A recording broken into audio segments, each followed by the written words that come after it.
viciadas em montanhas, neve e vento gelado, a Austrália nunca foi o destino óbvio. Mas a gente veio mesmo assim. Foram 10 dias na estrada entre Melbourne e Sydney, passando pela Great Ocean Road, procurando koalas, coçando o lombo dos cangurus e dirigindo na contramão.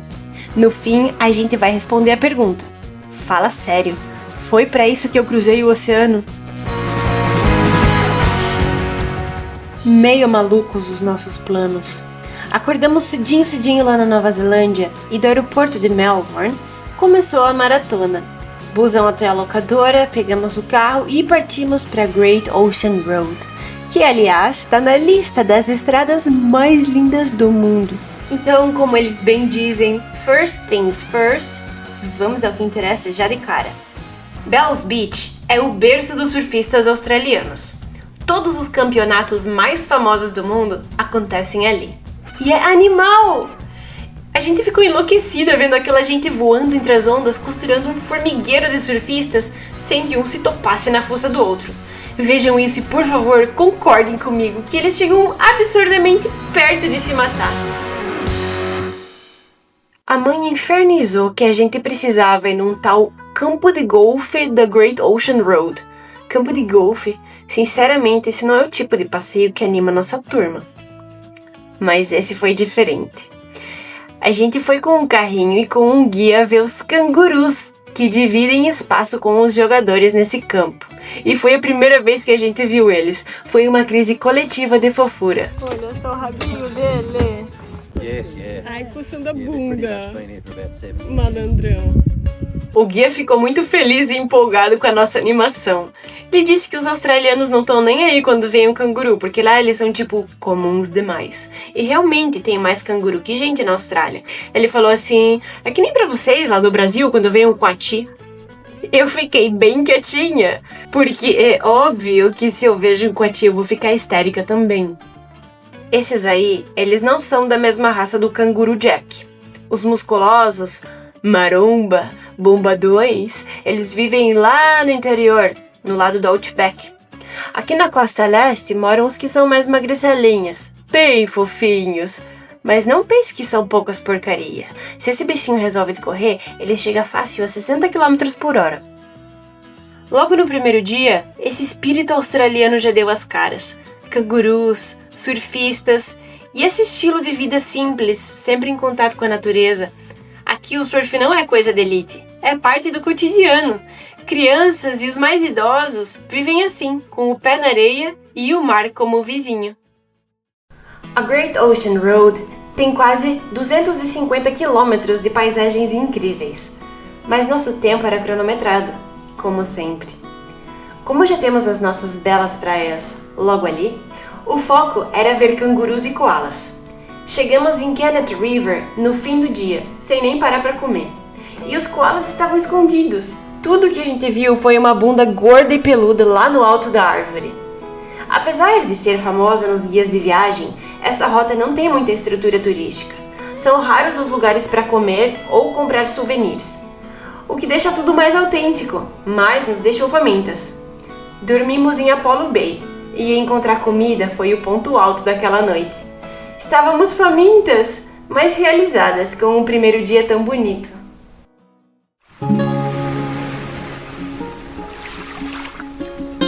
Nós estamos num hotel de beira de estrada. O que você está comendo? Eu achei no supermercado queijo, guacamole, banana, eu tenho alguma fruta no carro e água. O dia anterior foi meio frustrante em termos de koalas. A expectativa era muito alta, apesar de que sabíamos que seria difícil avistar eles com facilidade. Eles moram nas florestas de eucalipto, mas não necessariamente na beira da estrada. E ao mesmo tempo, é difícil dirigir e olhar para o topo das árvores, especialmente quando se trata de eucalipto. Mas, acredite se quiser, quem achou o primeiro koala fui eu mesma, e detalhe, dirigindo.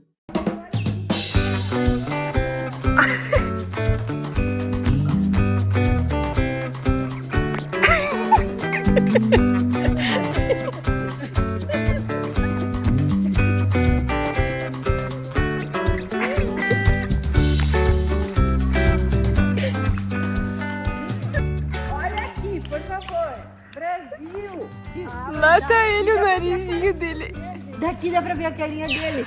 Ei, pizinho! Ai, ai, ai, fofura! Eu vi, né? Venha, vem! Olá, bichinho! Ai, ele aqui da rabinha se coçando. A gente sempre ouve falar que na Austrália tem tudo quanto é tipo de cobra, aranha e muitos outros animais peçonhentos. Mas para achar mais um koala, a gente esquece tudo. A verdade é que a gente só quer encontrar mais um e mais um. Foi o nosso verdadeiro safari de koalas.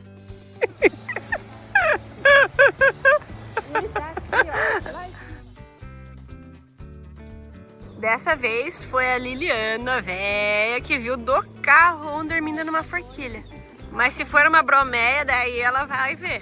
Eu achei o meu primeiro coelhinho e ele é lindo. Ai, meu Deus, esse é o mais fofo.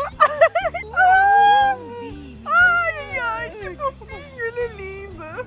Esses bichinhos dormem até 20 horas por dia. E não é preguiça, é pura estratégia de sobrevivência. A dieta deles é composta quase que só de folhas de eucalipto, que são pobres em nutrientes e difíceis de digerir. Por isso, o corpo deles economiza energia dormindo praticamente o dia todo. A vontade que você tem quando vê um koala é de pegar nele, encostar o rosto naquele pelo fofinho, porque ele parece um bicho de pelúcia. Nós paramos para almoçar na única esquina com lanchonete que apareceu para nós. Uma tortinha cara e ruim. Saímos reinando, mas não tínhamos escolha. Foi então que a Júlia percebeu uma plaquinha bem discreta e curiosa. The Koala Experience, a 2 quilômetros. Era fora da rota, mas é claro que eu não iria seguir viagem sem conferir isso. Fomos lá. Chegamos numa propriedade rural, ainda desconfiadas do que poderia ser aquilo. Mas foi o fato mais inusitado e surpreendente da vida. Parecia definitivamente clandestino, mas ao mesmo tempo, a perspectiva de uma foto com um koala nos fez pagar para ver. E acredite, nada na vida poderia ser tão gratificante. Valeu cada centavo, valeu a viagem toda, e as imagens falam por si.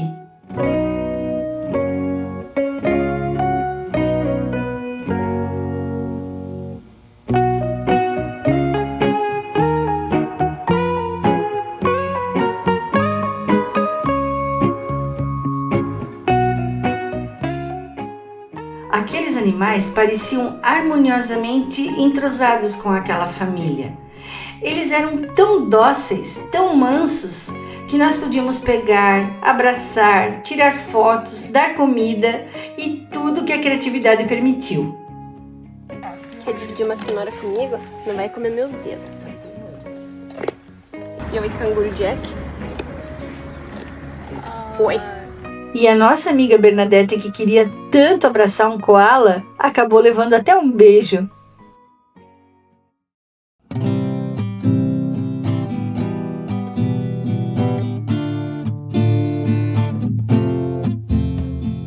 Nada poderia superar aquela experiência.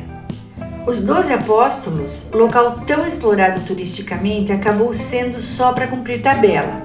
Mas ele não deixa de ser um local especialmente fotogênico. Porém, você tem que ter astúcia para conseguir driblar o excesso de turistas e, além disso, se quiser fotos perfeitas, melhor é ir no começo da manhã, que é para não ter que fotografar contra o sol. É tipo o metrô da Sé, aqui não dá para ter muita paz não. Nós optamos por uma rota alternativa para voltar para Melbourne. E aí sim, o final do dia favoreceu, com aquele sol pintando as fazendas e campos. Foi um show à parte. E isso confirma a máxima de que fora da rota nós sempre encontramos as maiores emoções. Nós buscamos um hotel ainda fora da cidade. Já estava anoitecendo e entrar em cidade grande nunca é fácil. Então escolhemos um hotel de beira de estrada, daqueles tipo dos Estados Unidos que eles chamam de motel. Oferecia ainda um restaurante, o que parecia se encaixar perfeitamente para fechar o dia com chave de ouro. Era anexo a um cassino e foi no mínimo estranho procurar a entrada caminhando num verdadeiro labirinto de máquinas coloridas e barulhentas. Foi a primeira comida de verdade. E aí sim, fomos dormir felizes.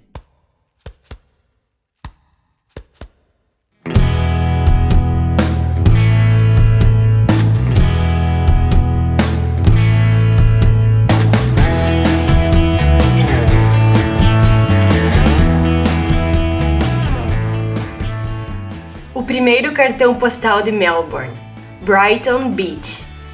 Essas casinhas são muito lindas e escolher a sua preferida com certeza é um enorme desafio.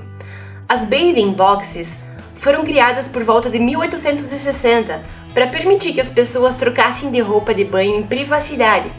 Lembrem-se, era a época vitoriana e a Austrália tinha muita influência inglesa. Então, homens e mulheres se trocavam separadamente e as casinhas garantiam que ninguém fosse visto em trajes indecentes na praia. Tem mais ou menos 90 casinhas e elas são muito valorizadas. Uma única casinha dessa pode custar mais de 300 mil dólares australianos, mesmo sem água, luz ou banheiro. E mesmo que você tenha tudo isso para gastar, as vendas são restritas a moradores locais e tem uma longa lista de espera. Era um dia lindo e ensolarado, mas a água era gelada. Só que nem de perto um obstáculo para o povo australiano. Eles encaram um banho ou um nado com tanta naturalidade que fazem a gente passar vergonha. Mais uma vez, temos que dizer que para entender a Austrália, você precisa conhecer o seu povo.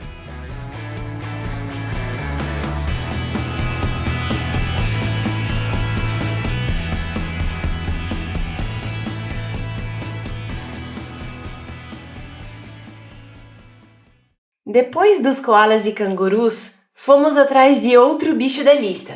E eu acho que esse você nunca escutou falar. Os mega morcegos. E sério, eu não inventei esse nome. Eles são tão grandes que chamam de raposas voadoras. Mas no fim são só morcegos na versão XXL. Quando eu era criança, me metia um medo que os morcegos da nossa região grudavam no cabelo. Então a gente foi andando e eu com o pé atrás. Andamos muito. Foi na beira do Yarra River que a gente encontrou eles, depois de uma pernada. Centenas deles, pendurados nas árvores, dormindo ou batendo um papo entre si. São muito pacíficos e fofinhos. Não queriam saber de sangue e nem do meu cabelo. Eles comem frutas e flores. Quando a gente viu aquelas árvores, ficamos tão felizes e fizemos muitas brincadeiras do que eles estavam tramando naquela conversa de ruídos engraçados e de cabeça para baixo.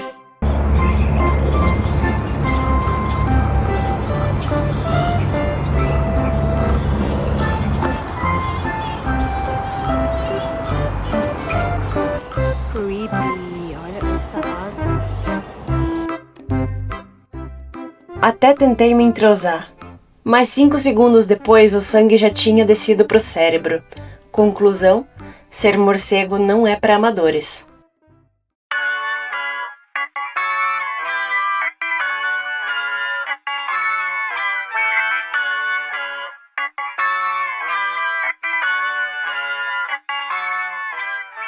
Melbourne é uma confusão no bom sentido. Digo isso porque tem parques cercados por arranha-céus, gente correndo, gente deitada na grama coçando o cachorro, aliás, esse me representa, gente fazendo piquenique e até gente casando, assim, no meio do parque. E as madrinhas posando pra foto pareciam nem se incomodar que logo ali tinha um grupo de meninos de shortão jogando bola, suando, totalmente alheios à cena. Vários mundos existindo ao mesmo tempo e aparentemente todo mundo acostumado com isso.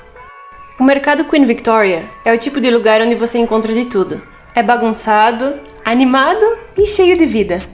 Tem comida e almoço, tem souvenir e produtos xing-ling. E tem frutas. Essa é a melancia mais cara da vida. R$40. 36. Eu compro uma inteira lá no Brasil, mas ela tá uma delícia, não dá pra negar. É boa como a nossa. Ah, e o nome vem da Rainha Vitória. Ele foi inaugurado em 1878, quando ela era Rainha da Inglaterra. E a Austrália fazia parte da Inglaterra naquela época.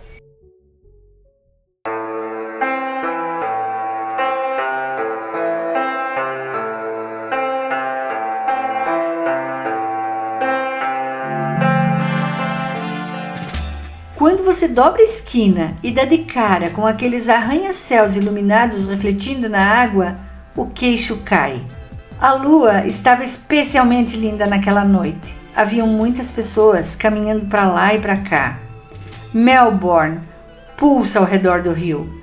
Nós fomos logo buscando a direção do fervo. Pode observar de longe, de perto, através de um barco, debruçado no muro ou de qualquer jeito. O que você não pode é perder esse espetáculo. Do nada, como uma surpresa, começam fogos explodindo como chamas de velas cada vez mais fortes. É simplesmente um show.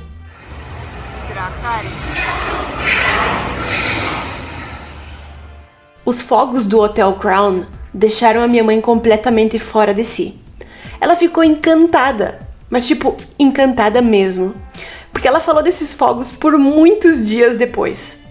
Todo dia tinham, os fogos de Melbourne, os fogos do Yarra River. Ela até esqueceu dos cangurus por um tempo, mas não por muito. A gente foi participar do Kangaroo Experience no zoológico. A mãe tinha estudado o roteiro inteiro e fez questão de garantir essa visita. Vai que a gente não viu os cangurus soltos, né?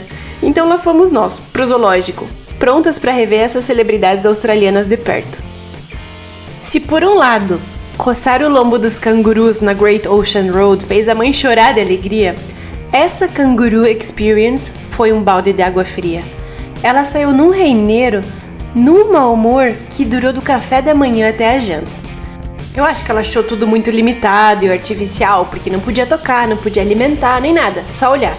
E ainda por cima pagava por isso, para ver os cangurus praticamente do mesmo jeito que quem tava lá fora.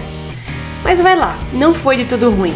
Foi aí no zoológico que a gente viu os filhotinhos dentro da bolsa, naquela fase em que ele já tá quase pronto para sair. E isso, eu admito, foi muito legal.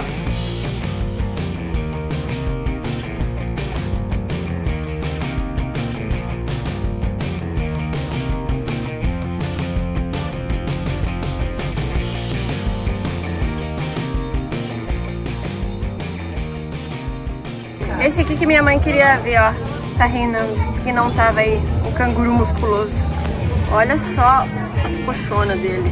Olha só o peitoral do homem.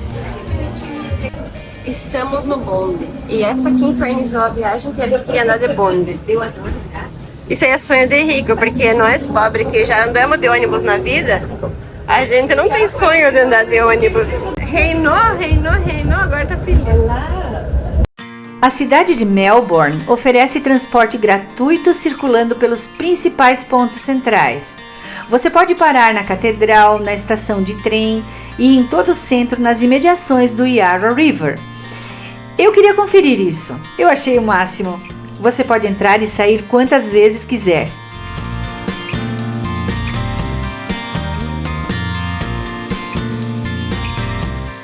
Eles colocam essas coberturas nas árvores para os gambás não subirem.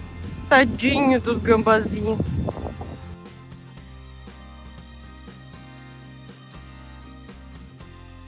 Então eu tava esperando a mãe e as mulheres rezar, né? Daí veio um chinês e me abordou, daí ele falou assim, E eu fiquei olhando tipo, o quê? Aí ele me mostrava o GPS e falava, Daí eu peguei e botei o Google Tradutor e perguntei, are you Chinese, Japanese? Dele, Chinese? Eles ainda ficaram rindo entre eles, tipo, como é que você acha que eu sou japonês? Daí eu traduzi assim, ele perguntou, que tal uma igreja maior que essa? Daí eu entendi que ele estava fazendo referência à Catedral do Centro, porque essa é uma das catedrais, mas tem uma maior no centro. Daí eu fiz assim, é isso mesmo. Daí ele disse, thank you. Olha só, Julia, já tá se comunicando com o japonês, com o chinês, já pode ir pra China. Tem muito chinês aqui, muito. Só que a gente não, a gente assume que é chinês, mas não sabe se são realmente chineses ou outros asiáticos. Esse vídeo não está em câmera lenta.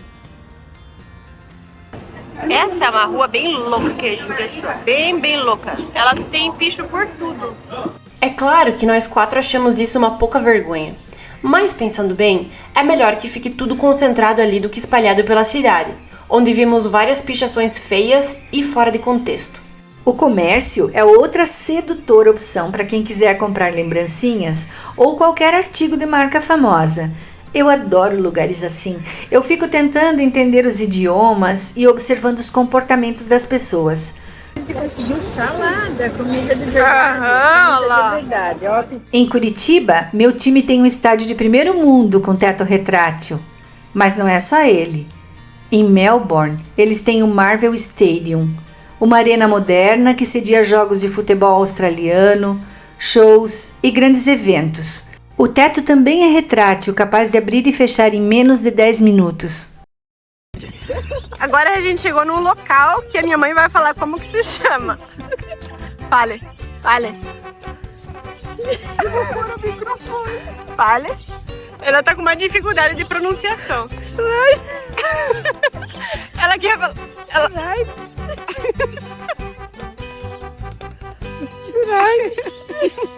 Não é shrine. Ela não consegue falar shrine of remembrance. Ela quer falar shrine. Agora ela queria falar desse Uber.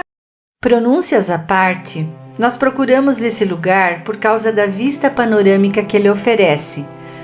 Mas ele representa muito mais que isso. Foi construído para homenagear os soldados que lutaram na Primeira Guerra. A maior curiosidade que ele abriga é um raio de sol exato. Todo dia 11 de novembro, às 11 horas, um raio de sol atravessa uma abertura no teto e ilumina a palavra love. Ela está gravada na pedra central, coincide exatamente com o momento em que terminou a Primeira Guerra. Mas a verdadeira emoção que agitou o nosso psicológico foi o sobrevoo do drone. Nós não sabíamos se era permitido ou não para aquele local. Quando estava no ar, nós vimos um helicóptero passando logo ali. Ai, meu Deus! No mesmo momento vieram os guardas.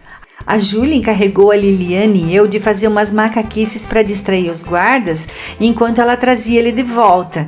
Brasileira é mesmo a prova de tudo. Mas sabe o que eles queriam? Eles queriam recolher as bandeiras.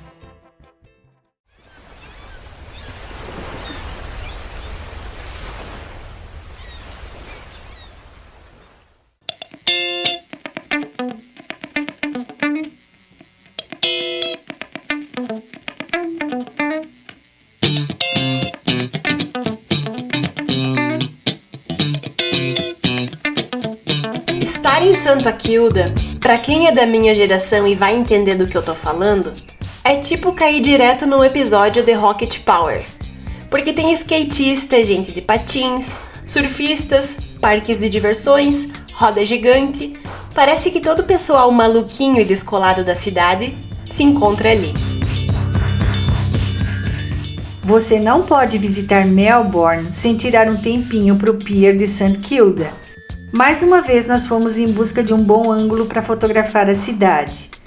Mas se existe uma definição de felicidade, talvez seja um sinônimo desse lugar. O pôr do sol foi lindo e a lua cheia nem se fala. Parecia um conjunto perfeito para terminar com um jantar numa das ruas badaladas próximas ao pier. Eu tava sempre com lombriga atrás de um parmegiana, mas era sempre uma decepção, porque lá eles não colocam molho, e eu detesto comida seca. Mas com a fome que eu tava, eu comi tudinho e quase lambi o prato. E se você é do time da cerveja, pode escolher entre as muitas opções que a Bundaberg oferece. Mas, se você quiser visitar a fábrica, pode tomar direto na Bundaberg. A vida boa costuma, e esse apartamento colaborou. Bem localizado e confortável. Deu pena de ir embora. Agora nós vamos de Melbourne. Colete da Bernadette, os pães e uma carraiada de mala. É claro que não coube tudo em um Uber só. Assim tivemos que pegar 2 carros para andar uns poucos metros até a estação de trem. O trem foi a nossa opção de escolha para viajar para Sydney. Pensamos em um estresse a menos com as bagagens e as esperas no aeroporto, além de querermos aproveitar as vistas. Mas na hora de despachar as malas veio a surpresa. Eles medem e pesam tudo e são super rígidos. Se passar de 20 quilos, a bagagem fica. A sorte é que não pesam a bagagem de mão, então nos safamos por pouco. No começo, nós não entendemos por que pegamos os últimos bilhetes e sobrava tanto lugar no vagão. Mas aí, depois nós entendemos que ele ia parando em muitas cidadezinhas e pequenas estações e pegando pessoal. Acabou lotando. São 1.040 quilômetros por terra. A viagem dura aproximadamente 11 horas. Você pode viajar à noite ou durante o dia, saindo bem cedo da estação. De carro, nós levaríamos as mesmas 11 horas e de ônibus, 12. A pista de carros corre geralmente paralela ao trilho do trem. Ela vai deixando a paisagem urbana para trás até alcançar as paisagens rurais que acompanham o trajeto inteiro. As fazendas com pastos, gado e ovelhas pintam quadros lindos. Nós esperávamos muito ver os cangurus no caminho. Dizem que eles são muitos, especialmente no final do dia, que é quando ficam mais ativos. O tio que vinha conferir os bilhetes era muito gente boa e puxou conversa. Eu comentei que queríamos muito ver os cangurus. Ele disse, nem esquenta, eles aparecem, porque tem muitos. Mas se você não ver eles, talvez vai escutar, porque a gente sempre passa por cima de um par. Você vai escutar um barulho tipo de lata de refrigerante amassando. Aí naquele momento a gente deixou de querer ver eles. E aqui a gente veio pegar um cafezito, que ele vem num sachê de café. Liliane amou o café de sachê. Essas mulheres só gostam de comer, né? Não, olha só. Eu fiz uma coisa salgada de manhã hoje, só tinha coisa doce. Parece pretinho, mas é uma aguana suja. E olha que eu sou a fã americana. O brasileiro sempre tem uma solução para as coisas, né? Criatividade que não falta. Olha aqui, ó. Olha o que as duas estão fazendo. E ainda mexe com o saco. E Lili? Tá bom mexer com o saco, hein? Mal mesmo. A paisagem não mudou muito. Foi o dia inteiro cortando fazendas. Ao contrário da Nova Zelândia, na Austrália, elas mudam bem lentamente. Aliás, se você for meio impaciente como nós, vai acabar querendo que chegue logo. Alcançamos finalmente a cidade grande. Minha mami, ela disse que ela quer ir com aquele táxi grandão lá, ó. Mas como ela ficou com vergonha de pedir pra polícia dar uma carona pra gente, chamei um Uber daquele bem grandão. E ela foi papeando com o motorista. Nosso apartamentinho. Um quartinho. Uma banheira. Era bem bonito, mas a cama era de chorar. A parte boa é que a gente podia ficar vendo os aviões assim de pertinho. Sydney tem uma coisa curiosa. Ela é linda de perto e ainda mais linda de longe. De perto você vê os detalhes, as pessoas com caras do mundo inteiro, os sons com idiomas que a gente nem tenta adivinhar quais são, e o clima gostoso com o vento do mar. Mas de longe você vê num ângulo de foto perfeito a Baía Azulona com a Opera House, a ponte imensa e de bônus um cruzeiro gigantesco atracado estava lá para completar a paisagem. A nossa primeira tentativa de entender essa cidade foi com o ônibus turístico. E olha, não foi a melhor escolha. Foi, na verdade, bem tedioso. Então, esse vídeo é a versão corrigida do passeio. Sydney, como ela realmente merece ser vista. Vista e sentida. Porque os australianos vivem do jeito que todo mundo quer, mas ninguém faz. Mais pé no chão, literalmente. Bondi Beach é uma das praias mais famosas do mundo e só tem 1 quilômetro de extensão. Mas é tão famosa que tem até a sua própria série de TV, a Bondi Rescue. A praia tem rede anti-tubarão e hoje em dia ainda tem drones voando por cima da água para garantir que nenhum visitante de dentes afiados chegue muito perto. Enquanto isso, os surfistas, ali é só maluco mesmo.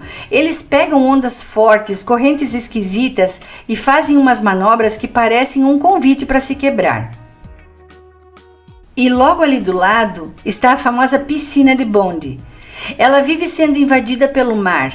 É uma das piscinas mais frias do planeta, mas juro que não é por isso que eu não entraria nela.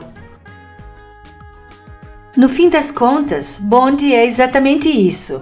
Um pedacinho minúsculo de praia com uma personalidade enorme. Ela é incrível e inesquecível. Entrei nesse elevador animada. mas 30 segundos depois eu já tava querendo que chegasse logo lá em cima, porque eu já tinha sorrido para todos os chineses e eu já não sabia mais qual era a expressão socialmente aceitável para manter.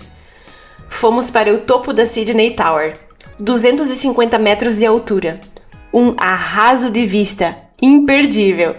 Se você for chique e fino, tem ainda um restaurante no andar de baixo. Se eu posso dar um conselho, comece pela Sydney Tower. Assim você vai se localizar melhor e ter uma ideia de como a cidade se distribui.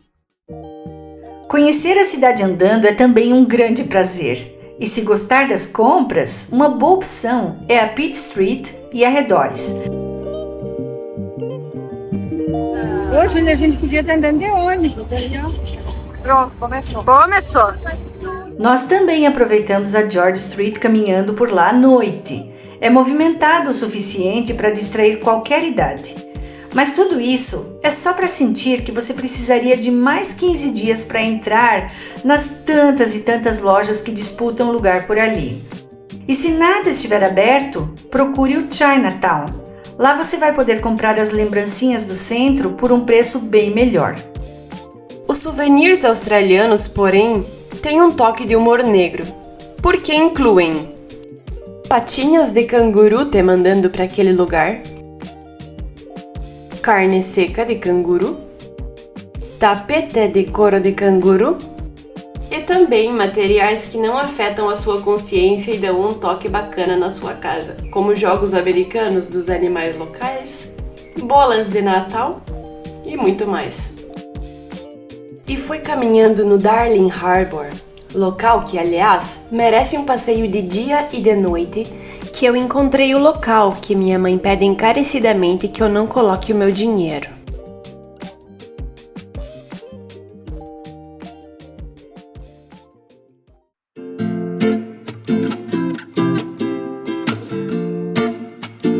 Se você quer ser feliz e viver grandes emoções em Sydney, a receita é muito simples.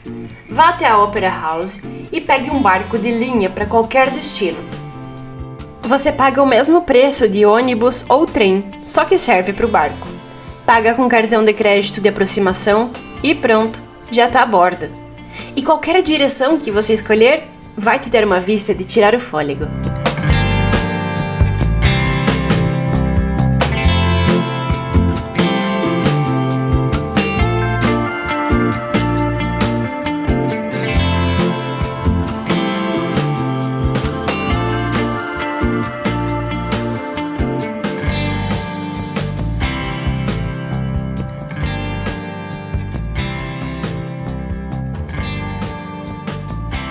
Se escolher ir mais longe, como a gente fez, aí sim segura o coração. A corrente que entra naquele buraco que leva para o mar aberto fez a gente se divertir um montão, porque parecia até brinquedo de parque. No caso, para alguns, a diversão sempre sou eu.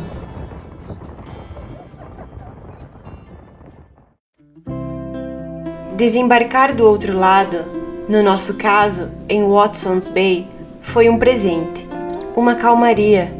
Silêncio, um cantinho perfeito para ver o entardecer de Sydney, de longe, na paz. Nos demos um relaxante chá de final de tarde, uma vista maravilhosa e mais um espetáculo do pôr do sol com o acender das luzes do centro. Dessa vez, na versão de Sydney, não menos inesquecível, não menos mágica. Não bastasse, o lugar tem um tom de realeza. O primeiro restaurante de frente para o mar, aberto na Austrália, tendo sido frequentado por muitas celebridades, incluindo a Rainha Elizabeth. E para coroar, o atendimento VIP que só os brasileiros sabem dar. Sim, trabalham lá alguns dos muitos brasileiros que moram em Sydney, uma comunidade que sabe que o calor humano faz a diferença. Na volta, mais um show. Quanto mais o barco ia chegando, mais incrível ia ficando. Passamos encostados no Opera House e, de quebra, conseguimos chegar a tempo de acompanhar a partida do navio. Aquele gigante se despedindo foi mais um show sem ingresso pago. Lindo! Ficamos nós e as raposinhas caminhando por mais um tempo até o sono chegar. E respondendo à pergunta, vale a pena cruzar o oceano por isso? Eu somei razões suficientes para dizer que sim, vale cruzar o oceano por isso. Número 1, pelos cangurus e koalas, sem dúvida. Número 2, pelo exemplo de simplicidade, de integração com a natureza e de viver com o pé no chão que os australianos nos inspiram. Eles têm um jeito leve que a gente inveja um pouco. Eu ainda posso fechar os olhos, lembrar e sentir aquela última caminhada em Sydney no Opera House. Eu poderia falar sobre a arquitetura daquele espaço maravilhoso, ou a beleza e os detalhes da ponte, do mar, dos barcos, o escurecer do dia ou o acender das luzes dos prédios em cada quadradinho das janelas, dos restaurantes e das gaivotas sobrevoando ou pousando na frente das fotos. Mas preciso falar das pessoas. Elas são incríveis e fazem aquilo parecer a Babilônia. Como podem ser tão diferentes e tão iguais ao mesmo tempo? Famílias grandes e famílias pequenas, namorados, pessoas com malas, alguns se conhecendo e outros parecendo de longa amizade, guias com bandeirinhas, pessoas com seus cachorros lindos e, acima de tudo, muitos e muitos celulares e câmeras fotográficas registrando as poses mais incríveis, mais criativas possíveis. Tem as que criam e tem as que imitam. Mais para a direita, mais para a esquerda, levante os braços, abra as mãos, faça assim ou faça assado. Tem gente tão feia que estraga a foto, tem gente tão linda que completa o quadro. Tem roupas inacreditáveis, cores e combinações fora do normal, lenços, burcas, mini saias e shorts tão colados que é preciso olhar mais uma vez para ver se é roupa ou é pintura. Tem os que te percebem no meio da multidão e tem os que esbarram sem se dar conta.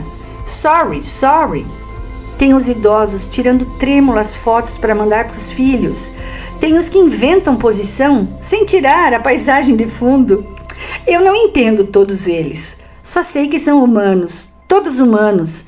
E as pessoas lá em cima daquela ponte deveriam estar lá? Eu acho que eu não teria coragem de subir tão facilmente. Enfim, em resumo, as pessoas me fascinam.